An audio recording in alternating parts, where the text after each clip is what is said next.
सिद्धार्थनगर के माधव प्रसाद त्रिपाठी राजकीय medical college से एक ऐसा मामला सामने आया जिसने चिकित्सा शिक्षा विभाग में हलचल पैदा कर दी। कम्युनिटी मेडिसिन विभाग के विभागाध्यक्ष डॉक्टर नौशाद आलम ने अपने ही विभाग के एक एसोसिएट प्रोफेसर की पीएचडी डिग्री और नियुक्ति प्रक्रिया पर गंभीर सवाल उठाते हुए उत्तर प्रदेश शासन के प्रमुख सचिव चिकित्सा शिक्षा को शिकायत भेजी है और निष्पक्ष उच्च स्तरीय जांच की मांग की है। एफटी न्यूज डिजिटल स्पष्ट करता है कि यह मामला शिकायत और आरोपों पर आधारित है। संबंधित आरोपों की पुष्टि किसी सक्षम प्राधिकारी द्वारा अभी नहीं की गई है और जांच के बाद ही अंतिम स्थिति स्पष्ट होगी। शिकायत पत्र के अनुसार आरोप है कि संबंधित एसोसिएट प्रोफेसर ने पूर्णकालिक सेवा के दौरान इंदौर स्थित एक विश्वविद्यालय से पीएचडी की डिग्री प्राप्त की। शिकायतकर्ता का दावा है कि डिग्री हासिल करने की प्रक्रिया और निर्धारित शैक्षणिक नियमों के पालन को लेकर गंभीर प्रश्न खड़े होते हैं। इसी आधार पर शासन से सभी अभिलेखों, अवकाश रिकॉर्ड, विश्वविद्यालय के दस्तावेजों और नियुक्ति संबंधी कागजात की निष्पक्ष जांच कराने का अनुरोध किया गया है। शिकायत में यह भी कहा गया कि संबंधित शिक्षक वर्ष 2013 से 2021 तक राजकीय मेडिकल कॉलेज जालौन में कार्यरत थे। इसी अवधि में पीएचडी पूरी होने का उल्लेख किया गया। शिकायतकर्ता का कहना है कि यदि नियमों का पालन नहीं हुआ तो पूरे मामले की तथ्यात्मक जांच आवश्यक है। हालांकि इन आरोपों पर अभी तक शासन या किसी सक्षम जांच एजेंसी की अंतिम रिपोर्ट सार्वजनिक नहीं हुई है। मामले में कुछ पूर्व मीडिया रिपोर्टरों का भी उल्लेख किया गया है, लेकिन यह स्पष्ट करना आवश्यक है कि संबंधित एसोसिएट प्रोफेसर की डिग्री के संबंध में इस मामले में अभी तक कोई अंतिम न्यायिक या प्रशासनिक निष्कर्ष सामने नहीं आया है। अब सभी की नजर शासन के अगले कदम पर है कि शिकायत की जांच कराई जाती है या नहीं और जांच में क्या तथ्य सामने आते हैं। सवाल केवल एक व्यक्ति का नहीं बल्कि पूरी नियुक्ति प्रक्रिया की पारदर्शिता का है।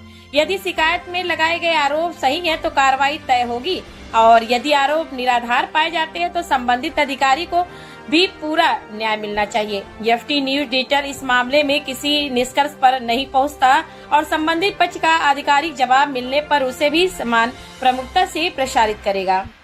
जी, मैं यहाँ पे डॉक्टर नौशाद आलम, आचार्य कम्युनिटी मेडिसिन विभागाध्यक्ष पद पे कार्यरत हूँ और यहीं पे एक फैकल्टी है डॉक्टर हसमतुल्ला जो सहाचार्य है एनाटॉमी विभाग में, वो नियमित पद पे हैं, वो भी कार्यरत है यहीं पे। उनकी जो एक्सपीरियंस सर्टिफिकेट है और जो यूजीसी की गाइडलाइन है और जो आरटीआई से रिप्लाई आई है जब वो गवर्नमेंट मेडिकल कॉलेज जालौन में कार्यरत थे, वहां से जो आरटीआई रिप्लाई आई है और यूजीसी ने भी आरटीआई रिप्लाई में कुछ नियम बताए हैं।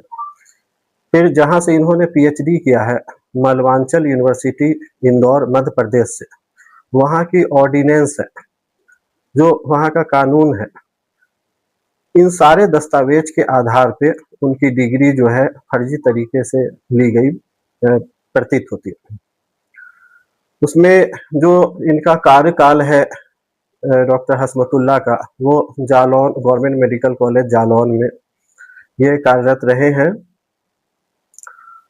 उस कार्यकाल को मैंने अपने पत्र में पूरा विस्तृत लिखा है कि वो कब से कब तक कार्यरत रहे हैं।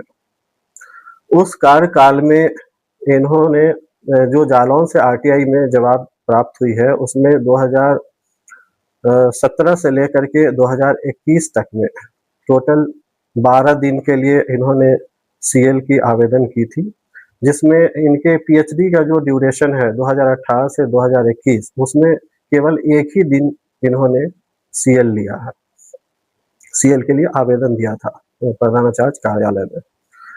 तो अब यहाँ पे क्वेश्चन ये उठता है कि उत्तर प्रदेश में जालौन मेडिकल कॉलेज से मध्य प्रदेश इंदौर में मलवांचल यूनिवर्सिटी जो 200 दिन की भौतिक उपस्थिति अनिवार्य बता रहे हैं, तो एक दिन की सीएल में कोई व्यक्ति एक ही समय में कैसे 200 दिन वहां पर उपस्थित हो सका?